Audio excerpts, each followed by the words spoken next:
bonjour les amis, et bien aujourd'hui on se retrouve pour une recette qui va être consacrée à la génoise. Donc on va voir un peu tous les ingrédients qu'il faut et la technique pour la faire.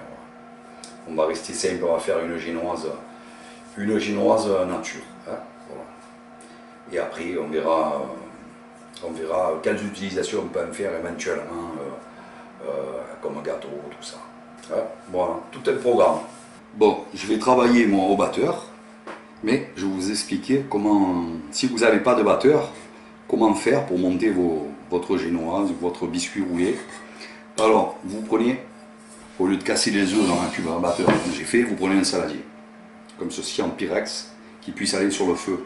Une casserole. Dans cette casserole, vous allez remplir la casserole aux 2/3 d'eau, comme ça à peu près, pas plus. Vous allez la mettre sur le feu, à feu tranquillou, il faut que l'eau elle frémisse, pas plus. Vous poserez votre saladier avec vos œufs dessus, hein, il y a des œufs dans le saladier, on le pose sur la casserole qui est sur le feu, on mettra le sucre, et c'est comme ça qu'on montera notre génoise, avec le batteur électrique. Le fait de chauffer, ça assure, ça peut pas, ils peuvent pas, normalement ils retombent pas en chauffant.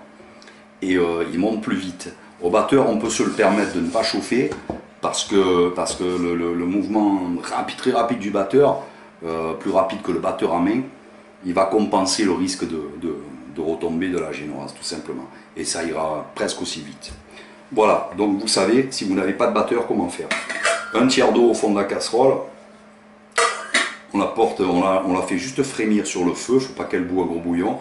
On pose le saladier avec nos œufs et le sucre et on monte comme ça. Voilà, tout simplement. Alors, première opération. On casse nos œufs dans le cul de poule. Cul de poule du batteur ou cuve du batteur. On met le sucre d'un coup. œuf et sucre. Tac. Je ne sais pas si vous voyez. Remercier quand même. Ah, vous voyez là. Non, oh, ce que je voulais pas faire, je l'ai fait, c'est pas grave. Bon, on va arrêter. Voilà. Et on va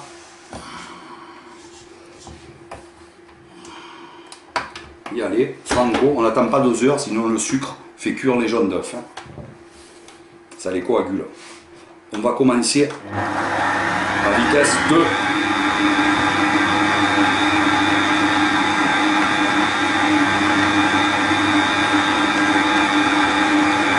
Et maintenant, hop, on envoie à sec.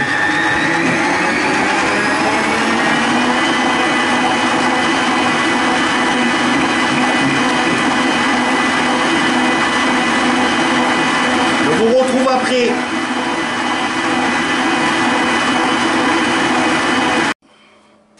Voilà, retour au gâteau. Alors voilà, on est environ 20 minutes.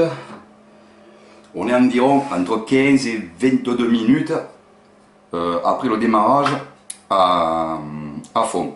Mais on va vérifier quand même parce que ça va dépendre de la vitesse, de la puissance du batteur. Ça peut dépendre, ça peut se jouer à quelques minutes. Mais on a un moyen de vérifier quand c'est bon. Alors voilà, quand c'est bon, on voit que ça a quadruplé, quintuplé de légumes. J'ai fait le double, moi ne vous fiez pas à ça, vous aurez les proportions. Alors, ce qu'il faut, quelle que soit la quantité que vous fassiez, il faut arriver à cette consistance-là qu'on appelle le ruban. Et on voit que de la spatule, déjà c'est épais et ça coule en ruban. Hein, ça ne coule pas liquide. Voilà le ruban, consistance du ruban. Hein, je vous le redirai jamais assez. Pensez à vérifier comme ça. La consistance dure, ça a presque la consistance, mais en plus léger d'une pâtissière. Mais c'est vachement léger parce que c'est de l'air qui est rentré, qui a fait monter les œufs et le sucre. Okay, voilà, rappelez-vous de ça, le ruban qui coule de la spatule, ça coule en ruban et pas en filet tout lisse. Alors à ce moment-là, je prends ma passoire étamine et je mets ma farine. Alors qu'elle soit fluide ou normale, je la passe toujours quand même à l'étamine. Il faut impérativement le faire. Et on va se retrouver pour le bon geste à faire, surtout en plan rapproché. Voilà, ah, pas peur, on y va. On a la spatule ici prête, on fait comme ça, tchac. Vous voyez bien comme moi que la farine, elle commence à peser sur la crème. On va commencer à remuer sur la crème, sur les œufs et sucre. Voilà, hop, ça commence à s'affaisser. Hop, allez, on remue avec ce mouvement circulaire. Et on va gratter le fond, comme ceci, pour remonter. Si je m'enlève du milieu, c'est mieux, non? Bon, allez, on commence. Alors, on va gratter le fond et remonter vers le centre, comme ça, pour faire remonter la farine. On ne prend pas le fouet pour faire ça, sinon on va faire retomber notre génoise et c'est dommage. Voilà, je vais bien au fond, je remonte vers le centre et j'incorpore la farine délicatement. On a le temps. La génoise, elle ne va pas retomber comme ça. On a le temps de la travailler avec douceur. Voilà, on a englobé la première partie, on recommence. Voilà, je me mets un peu plus haut pour que vous voyez bien. Voilà, hop, ma farine. Bon, je peux y aller. Voilà, je peux y aller, c'est bon. Voilà. Et je continue. Voilà, je fais mon mouvement. Comme ceci.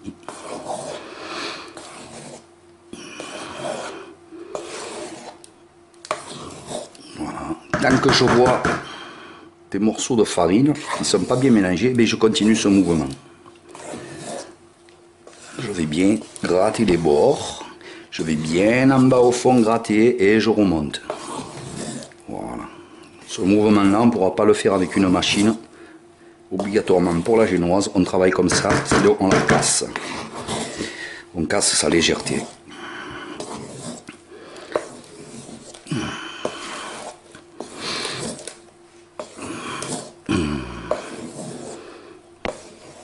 Voilà. Tchac. Là, je crois que je suis bon. J'ai plus rien au fond. Voilà. Il faut que tant qu'on remonte, tant qu'il y a de la farine, quand on remonte, on continue, on n'arrête pas. Délicatement, toujours en douceur. On a le temps, c'est pas la peine de se précipiter. À ce moment-là, elle ne retombera pas. Voilà. Que ce soit notre génoise ou un biscuit roulé, hein, parce qu'on fera la même pâte. Si on ne veut pas s'embêter, c'est pas nécessaire de faire une pâte à biscuit roulé. Il y a tellement peu de différence et de goût il n'y en a pas. C'est que la technique qui change, mais elle est plus enquiquinante, plus longue pour rien. À ce moment-là, on va dresser la génoise dans son plat de cuisson, comme ça. Voilà, pas trop, parce qu'il faut penser qu'elle va pousser et grossir, elle va encore doubler de volume. J'en garde un petit peu pour une autre préparation que j'ai à faire. Et voilà, hop, on ne tape pas, on laisse comme ça. Et on met à four bien chaud. On met à four bien chaud, tout simplement. Et pour la cuisson, pour le contrôle, on verra ensemble avec le couteau et au bruit. Alors voilà, ma génoise, elle va aller au four pendant environ 20 à 30 minutes. Et on se retrouve après la cuisson. Ma génoise, qu'est-ce qu'elle dit? Elle chante ou pas? Au niveau de la couleur, c'est bon. On va voir s'il y a ce petit bruit caractéristique. Le pchit pchit, on appuie. Où c'est? Est-ce que vous entendez? Alors écoutez bien, hein. Comme vous voyez. Vous devez entendre. Ça fait style mousse. Non, normalement c'est cuit quand ça fait ça, mais on vérifie toujours avec la pointe d'un couteau qu'il n'y ait aucune trace qui ressorte. Hein. Voilà. Surtout qu'elle soit bien cuite avant de la sortir. Alors on fait comme ça. Couteau sans trace. On plante au milieu, c'est toujours le plus long à cuire. Et voilà, on s'aperçoit qu'il n'y a aucune trace sur le couteau, aucune trace crémeuse. On peut recommencer ailleurs. Voilà, on est bon. Hein, voilà. Hop. Si c'est pas cuit, il ressort des traces d'œufs et sucre et farine. Comme l'aspect de la génoise quand elle est crue, tout simplement. Voilà. On va la réserver jusqu'à démoulage. Alors, maintenant qu'elle est froide, je passe un coup de couteau par sécurité, tout le tour de ma génoise. Je fais un petit peu, je la secoue un peu. Je tape un petit coup, je ne vais pas lui faire mal, il n'y a pas de raison. Voilà. La génoise, c'est un peu collé mon plat, il est un peu... Voilà, ma génoise, elle est prête. Maintenant, je vais l'envelopper, si je veux la travailler que le lendemain. Voilà, comme ça.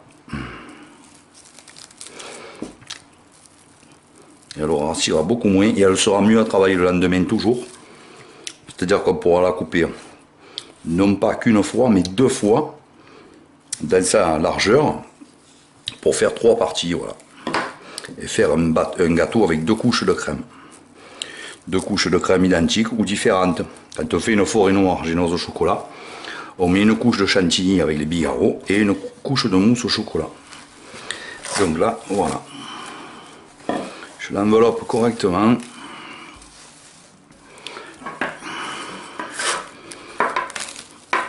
Même dans l'autre sens, un petit coup pour assurer, et puis voilà.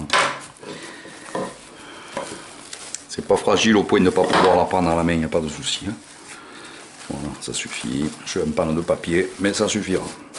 Voilà, maintenant, ce que je peux faire aussi, je peux congeler la génoise et la laisser un bon mois au congélo, si je ne veux pas la travailler demain ou après-demain. Ce qui fait que, voilà, j'ai une génoise de dispo à travailler quand j'ai le temps. Voilà, tout simplement, ça supporte très bien la congélation pendant un bon mois, hein, voire un peu plus, mais n'allez pas au-delà de 2-3 mois, de 3 mois, voilà, maximum. Vous la ressortez et elle sera comme elle est là. Voilà. Voilà les amis, pour cette vidéo sur la génoise.